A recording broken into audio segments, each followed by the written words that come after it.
every living organism is composed of chemicals which can be either elements or compounds. The elemental composition of living tissues can be determined by following a technique known as elemental analysis.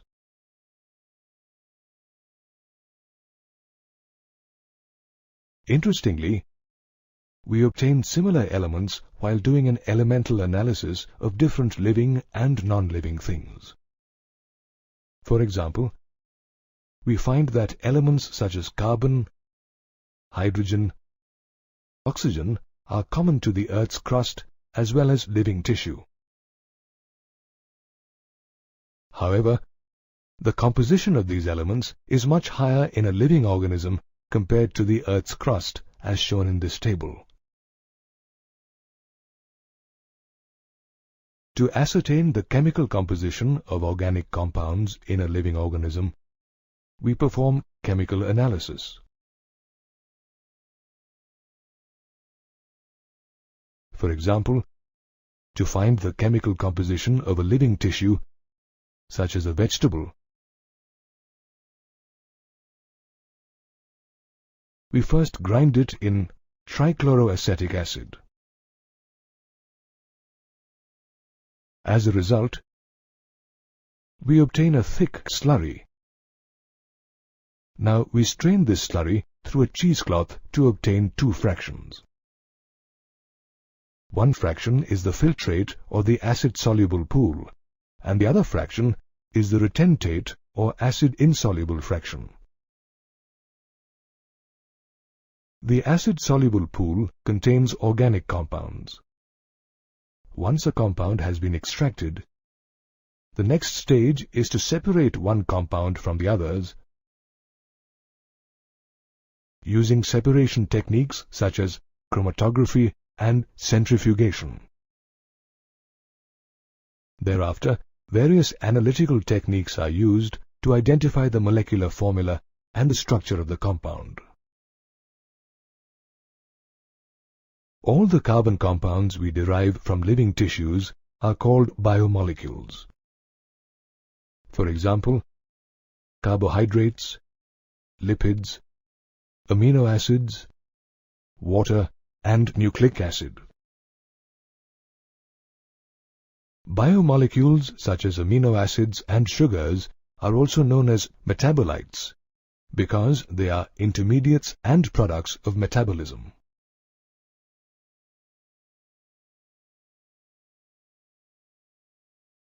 They are classified as primary and secondary metabolites. Compounds such as hydrogen, carbon, oxygen, nitrogen, sulfur, and sodium, which are involved in normal growth, development, and reproduction, are called primary metabolites. They are found in animal tissues. On the other hand, compounds such as alkaloids, flavonoids, rubber, essential oils, antibiotics, colored pigments, scents, gums, and spices are known as secondary metabolites. They are found in plant, fungal, and microbial cells and perform an important ecological function. Some of them play a helpful role as antibiotics and pigments. Living beings are also composed of inorganic compounds such as sodium chloride and calcium carbonate. To analyze the constituents of inorganic compounds, we carry out the following process. We take a small amount of living tissue, such as a leaf, and weigh it. This weight is known as wet weight. Then we dry this leaf to allow the water to evaporate to get its dry weight. Now, when we burn the leaf, the carbon compounds get oxidized and the leaf releases carbon dioxide and water vapor. The remaining ash contains inorganic elements such as calcium, magnesium, and potassium. Therefore, Analysis of compounds helps us identify organic and inorganic constituents in a living tissue. It also helps identify functional groups such as aldehydes, ketones, and aromatic compounds. In biology, however, functional groups are present as amino acids, fatty acids, and nucleotide bases, together known as biomolecules. Amino acids are the building blocks of all proteins. The amino group and carboxylic group are present on the same alpha carbon atom of the amino acid. Hence, they are also known as alpha amino acids. Amino acids are substituted methanes. There are 4 substituent groups occupying the 4 valency positions. These groups are hydrogen, the carboxyl group, amino group, and a variable group also known as the R group. Based on the nature of the R group, there are many amino acids. However, there are 20 standard amino acids in proteins. For example, glycine, in which the R group is hydrogen, alanine, where the R group is a methyl group, and serine, where the R group is a hydroxymethyl group. The chemical and physical properties of amino acids are essentially of the amino, carboxyl, and the R functional groups.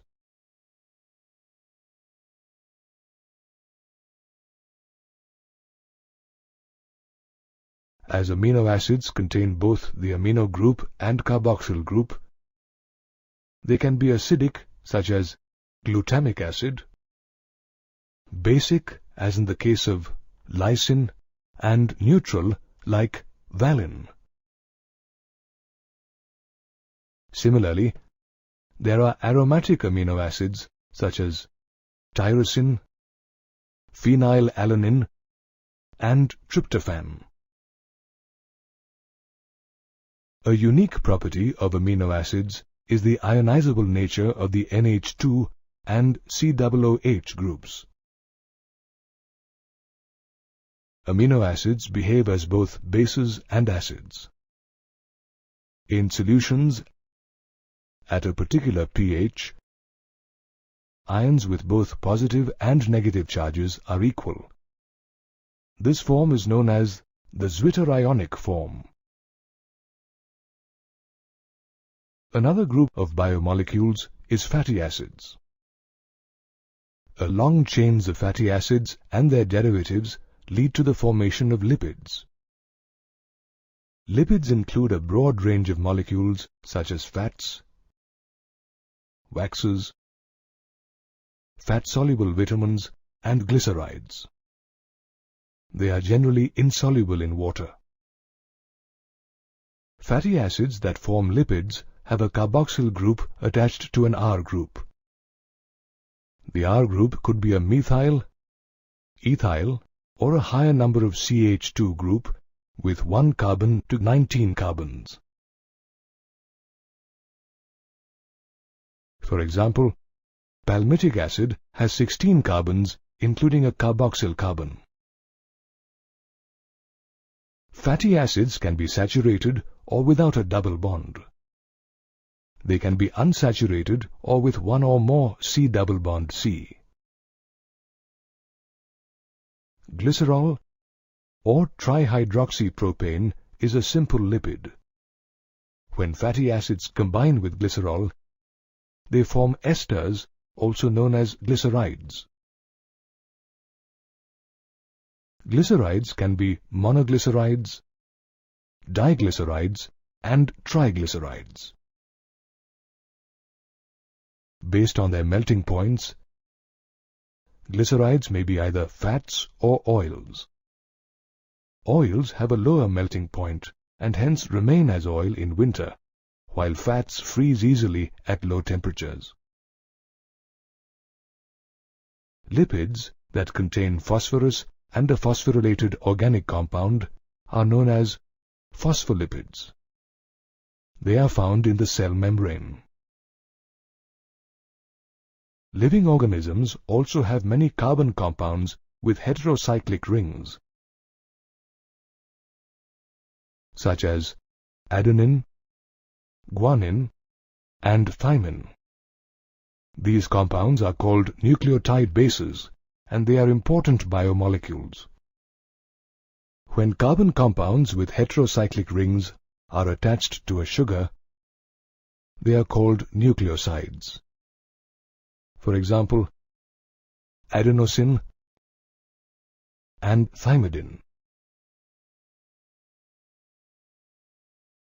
On the other hand, if a phosphate group is also found esterified to a sugar, they are called nucleotides such as adenylic acid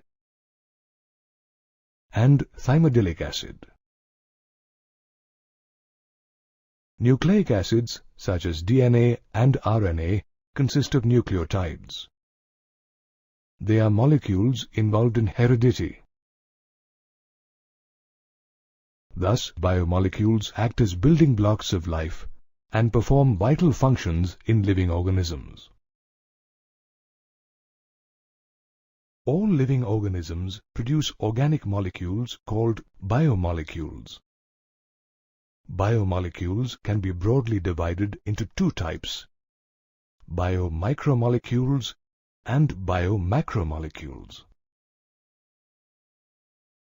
On performing a chemical analysis, we find that biomicromolecules are chemical compounds found in the acid-soluble pool with molecular weights ranging from 18 to 800 daltons.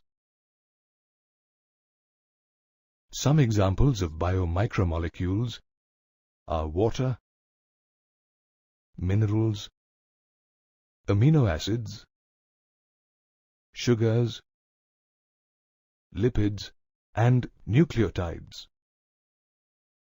On the other hand, biomacromolecules are compounds found in the acid-insoluble fraction. They have molecular weights in the range of 10,000 daltons and above. Biomacromolecules, or compounds which come from the insoluble fraction, are proteins, polysaccharides, and nucleic acids. Interestingly, lipids, which are biomicromolecules, are also found in this fraction. The acid-soluble fraction represents the cytoplasmic composition, while the acid-insoluble fraction consists of macromolecules derived from cytoplasm and organelles. Together, these two fractions represent the complete chemical composition of living organisms.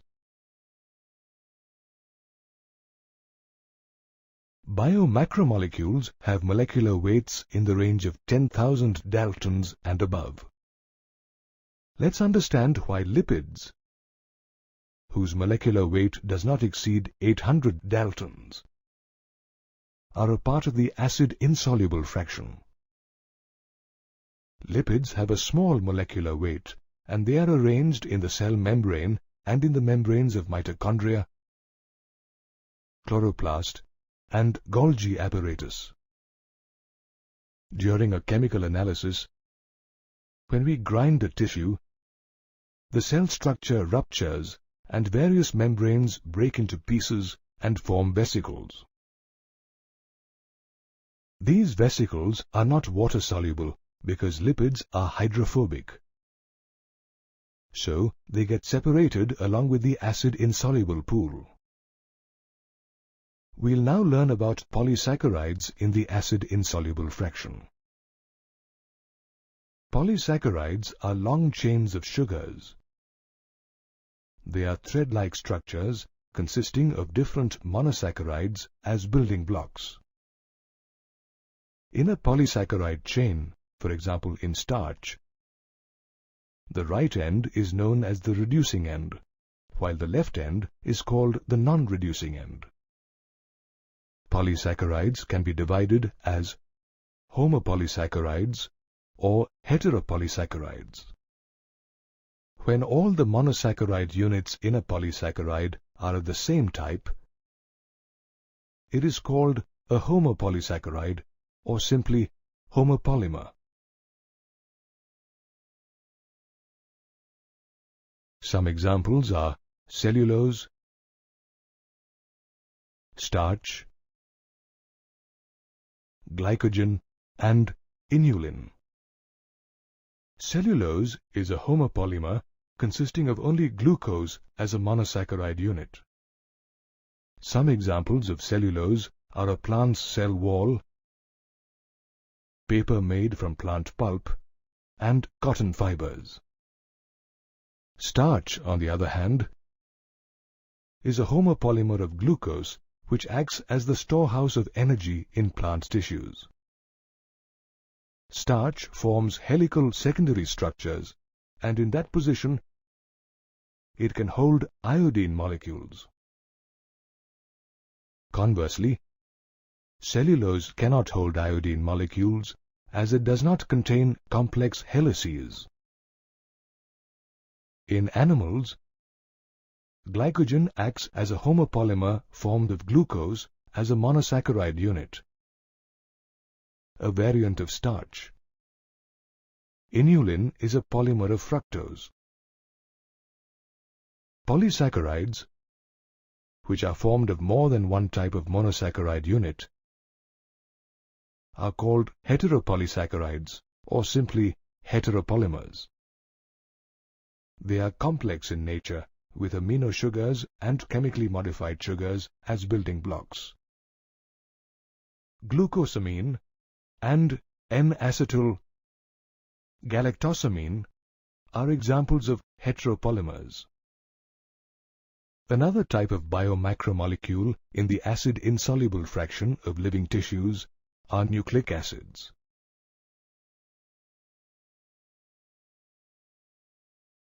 A nucleotide acts as a building block of nucleic acid and forms a polynucleotide chain.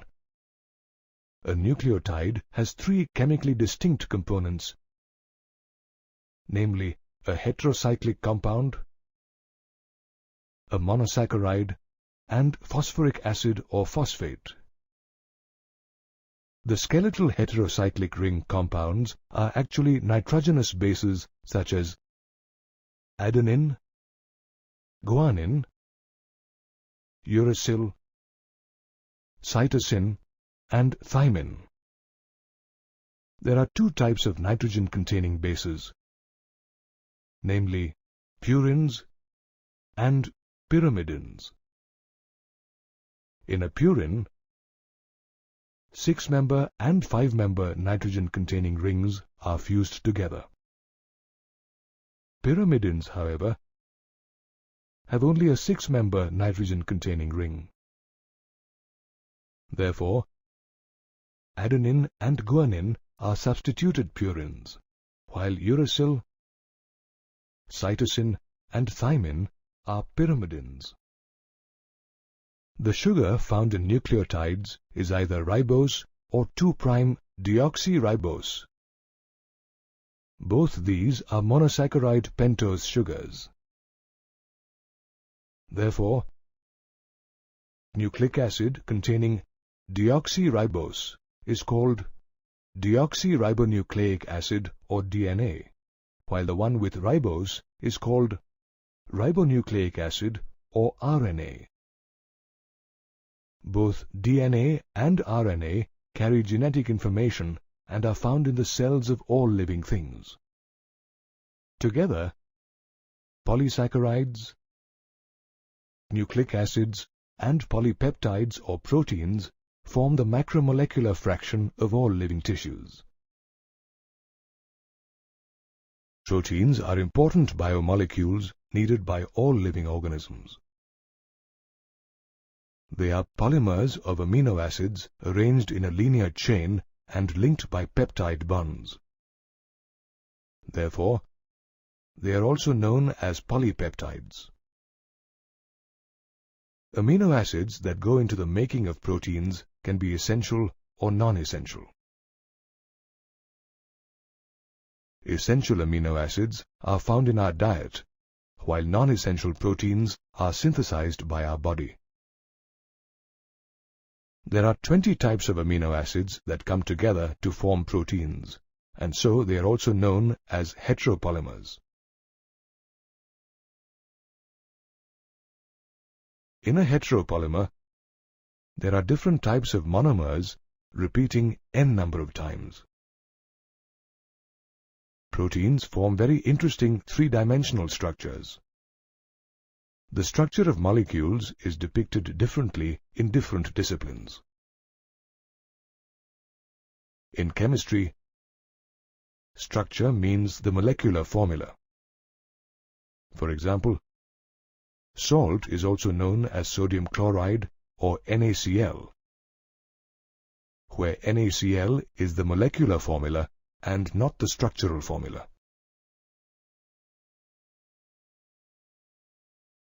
On the other hand, organic chemists present a two-dimensional view of molecular structure. For example, in benzene or naphthalene, this structure represents the structural formula, whereas the molecular formula is C6H6. Physics considers a three-dimensional view of molecular structure. However, biochemists have described the protein structure at 4 levels: primary, secondary, tertiary, and quaternary structure.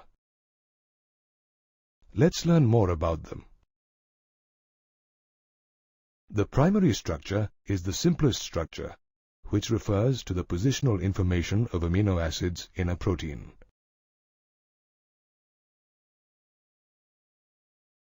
Hypothetically, a protein is a thread formed by amino acids where the left end is represented by the first amino acid or the N-terminal amino acid, and the right end is represented by the last amino acid or the C-terminal amino acid. The protein thread is represented as a horizontal straight line so that the position of the amino acids can be determined. However, in nature, proteins are not completely straight but are folded in the form of a helix, somewhat like a revolving staircase. In the secondary structure, amino acid links get longer, and due to the heaviness of the molecule, it tends to bend. This preliminary bending is considered to be the secondary structure. It is either an alpha helix or beta sheets. The third level of protein structure is the tertiary structure. It refers to the three-dimensional structure of the entire polypeptide chain. The function of a protein, except as food, depends on its tertiary structure. If this is disrupted, the protein is said to be denatured and it loses its activity. The fourth level of protein structure is the quaternary structure.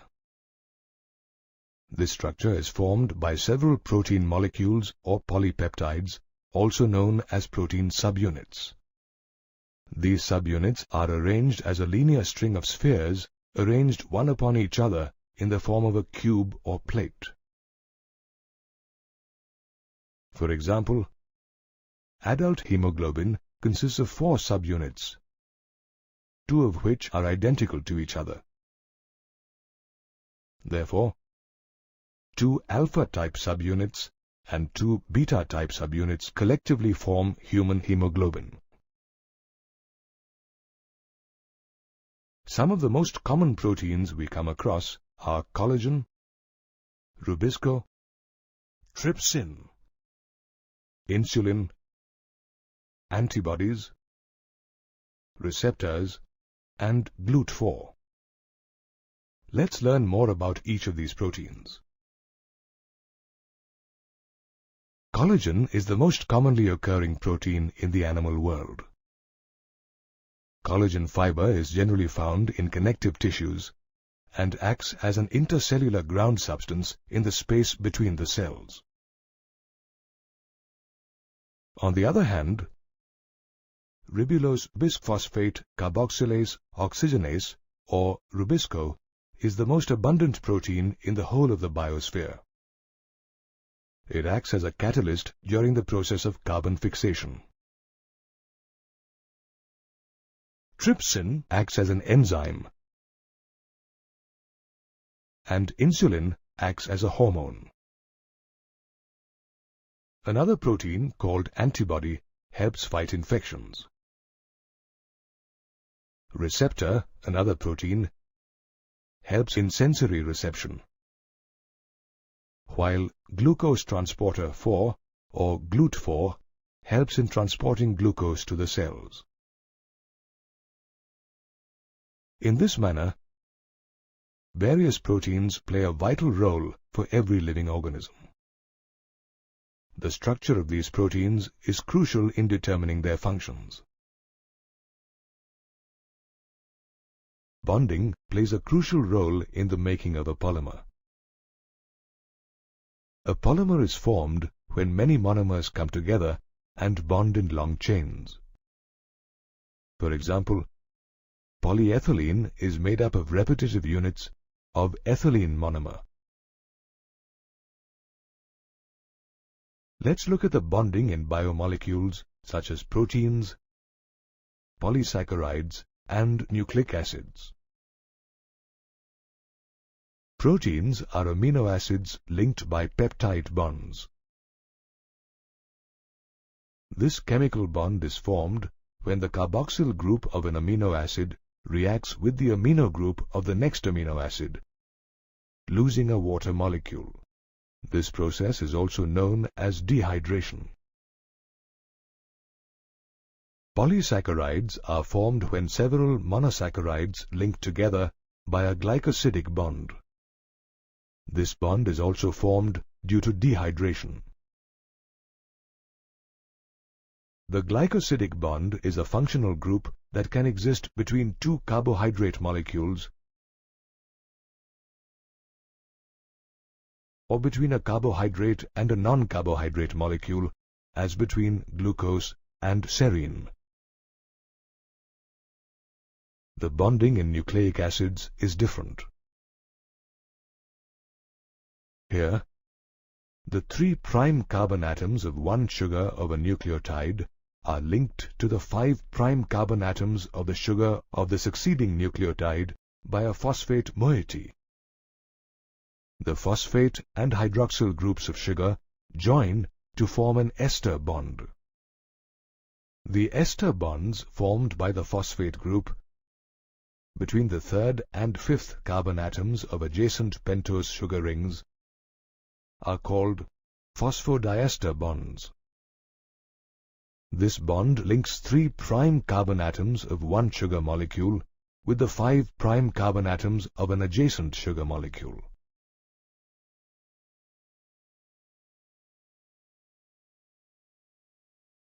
The phosphodiester bond is very vital to all forms of life, as it forms the backbone of deoxyribonucleic acid or DNA strands. According to the famous Watson-Crick model, the B form of DNA is the native conformation of DNA in solution. The B form of DNA is a metabolically stable configuration. Some of the features of bDNA are that it exists as a double helix. Two strands of polynucleotides run in opposite directions. In other words, they are antiparallel. That is, one strand runs in 3' to 5' and the other strand runs in 5' to 3' directions. The backbone of DNA is formed by a sugar-phosphate sugar chain. The nitrogen bases face inside and are almost perpendicular to the backbone. The 4 bases found in DNA are adenine, cytosine, guanine, and thymine, which are abbreviated as A, C, G, and T respectively. Each type of base on one strand forms a bond with just one type of base on the other strand. For example, adenine on one strand base pairs with thymine on the other strand by a double bond. Similarly, cytosine on one strand base pairs with guanine on the other strand by a triple bond. Each strand appears like a helical staircase, and every step of ascent is represented by a pair of bases. One full 360-degree turn of the helical strand would involve 10 steps or 10 base pairs. In other words, there are 10 phosphate sugar groups in every full revolution of the DNA strand. The distance along the helix axis corresponding to one turn is known as pitch. In a B DNA, the pitch is 34 angstroms. The rise per base pair, or the distance between two base pairs, is 3.4 angstroms. The different types of bonds we have studied are crucial as they provide structure and stability to biomolecules and make them functional.